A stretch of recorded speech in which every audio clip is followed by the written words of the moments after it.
To change the caption window color on Samsung Galaxy S24 Ultra, swipe down the top of the screen and then tap setting icon. Scroll down the screen to find accessibility.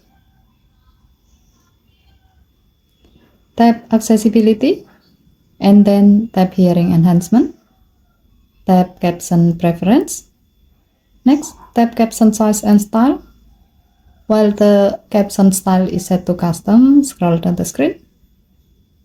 Tap caption window color and then select the desired color you like to use. As the example, we will select black. If you like to know how this setting will look like when it's applied, you can see its preview on the preview section at the top of the screen. By doing this, if you have set to enable the caption, the setting will be applied to live caption and other apps that support the caption preferences. Okay, thank you for watching. Please help to like and subscribe. Have a nice day.